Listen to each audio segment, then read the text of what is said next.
नमस्कार, आप देख रहे हैं सिटी पोस्ट लाइव। मैं हूं दीपक शर्मा। राहुल गांधी ने कहा है कि उनके ऊपर दरभंगा में केस कर दिया गया, लेकिन वे केस से कहां डरते हैं। उनके ऊपर पहले से 30-35 केसेस हैं और ये जो केसेस हैं, राहुल गांधी ने कहा कि ये जो केसेस मेरे ऊपर लगाए गए हैं, मेरे ऊपर डाले गए हैं, यह मेरे लिए मेडल हैं। हम आपको सुनाएंगे कि राहुल गांधी ने क्या कुछ कहा। इससे पहले हम समझते हैं कि राहुल गांधी ने यह ताना किसको मारा है। अब सीधे एनडीए सरकार को ताना मारा है, क्योंकि राहुल गांधी पर तो वाकई बहुत केसेज हैं। जहां भी जाते हैं एक केस हो जाता है। और वो कहते भी हैं कि भाई पूरा गांधी परिवार ही निशाने पर है सरकार के। तो अभी दरभंगा गए थे, वहाँ अनुमति नहीं थी उनको सभा करने की, फिर भी चले गए और प्रशासन ने रोकने की कोशिश की, लेकिन उनके समर्थक भीड़ गए पुलिस के साथ और वो गए भी जहाँ उनको नहीं जाना था, मना किया गया था। और छात्रों से संवाद भी किया। अम्बेडकर छात्रावास में गए। हाँ, तो वहाँ मना था, उनको अनुमति नहीं थी, तो गए तो केस हुआ है।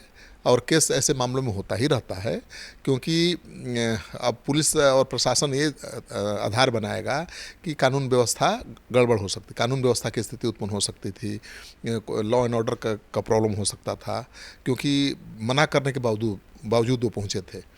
और केस इसी मामले में हुआ होगा, तो इस केस से उनको बहुत ज़्यादा चिंता करने की ज़रूरत भी नहीं है। उन पर तो नेशनल हेराल्ड से लेके कितना केस है, ठीक है, उनके पूरे परिवार पर, तो वो क्यों घबराएंगे इस केस से। इसलिए उन्होंने कहा कि जो केस है वो तो मेरे लिए मेडल है। और वाकई नेता जो केस मेडल ही होता है। नेता के लिए केस मेडल ही होता है, जितना केस उतना बड़ा नेता। तो राहुल गांधी ने एक तरह से हमला किया है, ताना मारा है कि अब और केस कर लो, जितना केस करोगे उतना ही मेरा मेडल, मेरा तगमा बढ़ता जाएगा। तो हम आपको सुनाते हैं कि राहुल गांधी ने क्या कुछ कहा, फिर हम वरिष्ठ पत्रकार श्रीकांत प्रत्युष से यह समझेंगे कि यह ताना राहुल गांधी ने किस किस पर मारा है। क्योंकि राहुल गांधी ने यह भी कहा है कि सरकार ने तो मेरा काम कर दिया, मैं जिस काम से आया था वह काम तो सरकार ने ही कर दिया। तो हम आपको सुनाते हैं राहुल गांधी ने क्या कुछ कहा। नहीं, देखिए, आज गया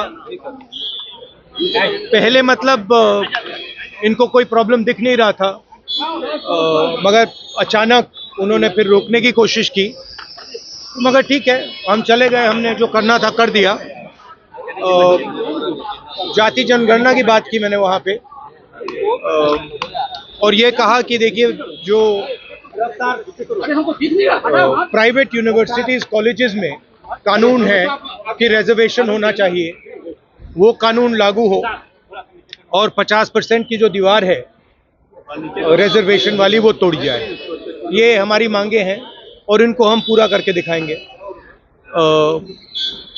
जो हॉस्टल था अंदर जाने नहीं दिया, फिर बाद में मुझे फोटोग्राफ्स दिखाई गई और पता लगा क्यों नहीं जाने दिया, मतलब हालत बहुत ख़राब थी, मगर जो मैंने कहना था वहाँ कह दिया। Thank you. वहाँ पे 144 इम्पोज कर दिया, आप पे केस कर दिया गया सर, क्या? हाँ, मैंने उनसे कहा, देखिए आप रोकना चाहते हैं रोक दीजिए, मेरा कोई प्रॉब्लम नहीं है। उन्होंने रोका नहीं, मैं चला गया। तो वो तो केस तो लगाए हैं, 30-32 केस है मेरे ऊपर। इलेक्शन है सर, जवाब मिलेगा। मेडल नहीं है सब मेरे।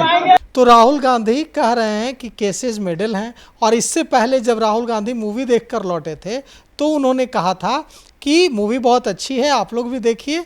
और उन्होंने लगे हाथ यह भी कह दिया कि देखिए, मेरा काम तो सरकार ने कर दिया। बिल्कुल दीपक, हम लोग राहुल गांधी के आने के पहले भी चर्चा कर रहे थे, जब उनके कार्यक्रम की अनुमति नहीं मिली थी, कि राहुल गांधी अगर एक नेता की समझदारी दिखाएंगे तो मना करने के बाद, परमिशन नहीं मिलने के बावजूद वो जाएंगे दरभंगा और छात्रों से मिलने की कोशिश करेंगे। लेकिन उन्हीं की पार्टी के जो प्रवक्ता हैं, पूर्व डीजीपी करुणा सागर, वो कह रहे थे कि राहुल गांधी कभी कानून नहीं तोड़ते और बहुत अलग तरह के नेता हैं। लेकिन वही हुआ जो हमने आशंका जताई, कानून तोड़ दिया और अनुमति नहीं मिलने के बावजूद गए। और इतना ही नहीं, जो अधिकारी लगाए गए थे उनको समझाने के लिए, उस अधिकारी ने उनको कहा कि सर मैं आपका बहुत सम्मान करता हूं। तो राहुल गांधी ने कहा कि मैं भी आपका बहुत सम्मान करता हूं, लेकिन ये लोकतंत्र है, डिक्टेटरशिप नहीं है, नॉनसेंस मत कीजिए, मैं जा रहा हूं, जाने दीजिए। देखिए, और राहुल गांधी किस तरह से पत्रकार की तरह वीडियो बना रहे थे गाड़ी में बैठ करके, आपने वो भी देखा। ठीक बिल्कुल पत्रकारिता वाली स्टाइल थी, लग रहा था कोई पत्रकार ही रिपोर्टिंग कर रहा है कि देखिए किस तरह से पुलिस वाले रोकने की कोशिश कर रहे हैं, लोगों से हमको मिलने नहीं दे रहे हैं। इतना ही नहीं, वे जब पहुंचते हैं जब अम्बेडकर हॉस्टल, तो अम्बेडकर छात्रावास में एक छात्र है, उसको बुलाते हैं और कहते हैं तुमको क्या कहना है। वह छात्र अपनी बात कहता है तो पूछते हैं कि मीडिया पर तो तुमने कुछ कहा ही नहीं। तो वो छात्र कहता है कि मीडिया पर क्या कहें, मीडिया तो बिक गया है, गोदी मीडिया हो गया। इसके बाद राहुल गांधी खूब मुस्कुराते हैं। अब सोचिए, राहुल गांधी जो मैसेज देना चाहते थे, मीडिया के बारे में बोलना चाहते थे, खुद नहीं बोल करके छात्र से कहवा दिया। आप देखिए, ये तो सच है कि आज की तारीख में केवल गोदी मीडिया ही नहीं है, राहु मीडिया भी है। तो मीडिया तो बट गया है, दो खम में बट गया, एक राहु मीडिया है, एक गोदी मीडिया है। तो निष्पक्ष होना बड़ा मुश्किल हो गया है, और जो निष्पक्ष है उनके लिए भी बड़ा मुश्किल है, क्योंकि सरवाइव करना, क्योंकि दो ही लोगों को लोग सुन रहे हैं और देख रहे हैं, या तो राहु को या गोदी को। तो राहु गोदी को ही सुन रहे हैं लोग, तो जो निष्पक्ष हैं वो उपेक्षित हैं और वो बोल रहे हैं, कोई सुनने वाला नहीं है, कोई उनको गंभीरता से लेने वाला नहीं है। तो पत्रकारिता का ये क्षरण तो हुआ है, इसमें शक नहीं है। लेकिन राहुल गांधी ने खुद सीधे आरोप नहीं लगा के, उनके पार्टी के नेता लगाते रहते हैं आरोप, उनके समर्थक तो खुलेआम कमेंट करते हैं कि हम लोग कोई भी डिबेट करेंगे तो कहेंगे कि गोदी मीडिया है, कहते हैं। लेकिन अब बताइए, जीवन में 35 साल से मैं पत्रकारिता कर रहा हूँ, आप भी जानते हैं, कभी किसी के खिलाफ अभियान नहीं चलाया और किसी के पक्ष में भी अभियान नहीं चलाया। हाँ, जो अच्छा लगा वही दिखाया, लेकिन फिर भी आप पर भरोसा नहीं लोगों को हो रहा है। इसका मतलब क्या है, कितना अविश्वास की स्थिति है। तो ठीक है, लोग, माहौल ऐसा है तो लोग अविश्वास करेंगे, लेकिन पत्रकारों को भी अपनी विश्वसनीयता बनाए रखने की कोशिश करनी चाहिए कम से कम। और राहुल गांधी का निशाने पर तो एनडीए सरकार है, पत्रकार थोड़े ही हैं।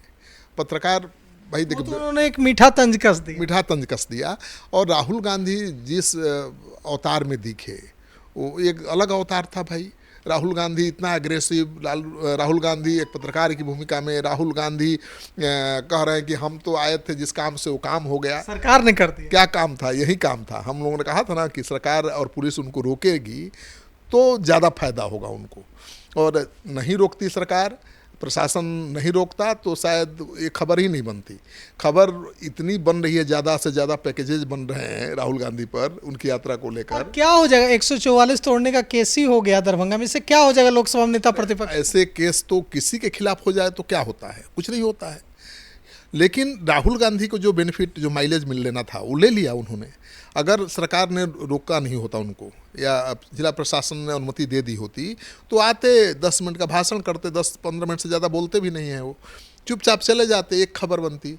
अब तो खबर के बाद खबर, खबर के बाद खबर, खबर के बाद खबर, खबर ही बन रही है, और सब लोग देख रहे हैं। ये भी बड़ी बात, लाख लोग देख रहे हैं। लाखों सिर्फ हमारे चैनल पर लाख से भी अधिक लोग, अब तक 1.5-2 लाख लोगों ने देख लिया है राहुल गांधी से संबंधित का, और कमेंट भी आ रहे हैं उनके। तो अब राहुल गांधी की जीत यही है कि भाई वो चर्चा के केंद्र में आ गए हैं। क्या होता है कि आज ट्रेंड क्या कर रहा है, ट्रेंडिंग क्या है आज, तो आज राहुल ट्रेंड कर रहे हैं। बिहार में राहुल देखे जा रहे हैं, राहुल सुने जा रहे हैं, तो बड़ी उपलब्धि उनके लिए है। नहीं तो राहुल कहाँ बिहार में कभी ट्रेंड करते थे, कभी नहीं करते थे। लेकिन राहुल गांधी अब अगर अपने 10 मिनट या 15 मिनट की यात्रा में दरभंगा गए और पूरे बिहार में, पूरे देश में ट्रेंड करने लगे, तो उनकी उपलब्धि तो है ही। इसीलिए उन्होंने कहा कि उनका काम तो सरकार ने कर दिया, जो नहीं करना चाहिए था वो कर दिया।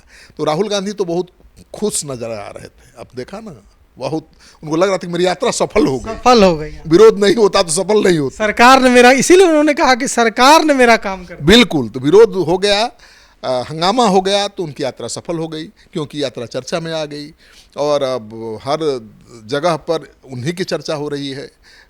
तो राहुल गांधी ने इसीलिए कहा कि मेरा काम तो सरकार ने कर दिया। तो वाकई सरकार ने उनका काम कर दिया है, लेकिन इस चर्चा में आने से, एक दिन के चर्चा में आने से कुछ नहीं होने वाला है दीपक। लंबी लड़ाई लड़नी पड़ेगी राहुल गांधी को, अपनी खोया हुआ जनाधार पाने के। एक ही उनके साथ प्लस पॉइंट है कि वो 150 से ज़्यादा सीट भी लाएंगे तो पीएम बन सकते हैं। बीजेपी के किसी भी नेता को पीएम बनना है तो 250 से ज़्यादा सीट लानी पड़ेगी, क्योंकि समर्थन इनको दूसरी पार्टियों का ज़्यादा मिल सकता है। बिल्कुल, तो राहुल गांधी के लिए 150 का टारगेट है, 200 का टारगेट है, तो बीजेपी के लिए 300 का टारगेट है। तो टारगेट में भी बड़ा फर्क है। तो राहुल गांधी अगर इसी तरह से लगातार अगले लोकसभा चुनाव तक मेहनत करते रह गए तो शायद वो फर्क मिट जाए, लेकिन इतना जल्दी नहीं होगा। तो विधानसभा चुनाव में कांग्रेस पार्टी एक्शन में दिखाई दे रही है, उसका इम्पैक्ट भी दिख रहा है, माहौल बन रहा है, लेकिन ये वोट में कितना तब्दील होगा कह पाना बड़ा मुश्किल है, क्योंकि जिस तबके को टारगेट कर रहे हैं, दलित को कर रहे हैं टारगेट, अति पिछड़ा को टारगेट कर रहे हैं, अल्पसंख्यक को कर, अल्पसंख्यक तो है उनके साथ आरजेडी के साथ अल्पसंख्यक है महागठबंधन में, वो इसलिए है कि उसको बीजेपी को हराना है। लेकिन बाकी जो अति पिछड़ी जातियां हैं, जिनकी आबादी सबसे ज़्यादा है, और दलित जिनकी सबसे अहम भूमिका है, 16% वोट, 30% तो अति पिछड़ी जातियां हैं और 20% के आसपास दलित हैं देश में, तो उनको जोड़ने की जो कोशिश वो कर रहे हैं बहुत आसान काम नहीं है, क्योंकि अति पिछड़ी जातियां अभी आज की तारीख में बीजेपी के कंट्रोल में है, बीजेपी के साथ खड़ी दिखाई दे रही हैं, बिहार में जेडीयू के साथ, लालू यादव के साथ खड़ी दिखाई दे रही हैं। तो कहीं ना कहीं राहुल बहुत आगे बढ़ेंगे तो नुकसान केवल बीजेपी का नहीं होगा, लालू जी का भी होगा, नीतीश कुमार का भी होगा, ठीक है। लेकिन इतना जल्दी इतना परिवर्तन हो जाएगा ये कहना बड़ा मुश्किल है, लेकिन कोशिश तो होनी चाहिए, कोशिश हो रही है, राहुल गांधी एक्शन में दिखाई देने चाहिए, वो दे भी रहे हैं, ये अच्छी शुरुआत तो है।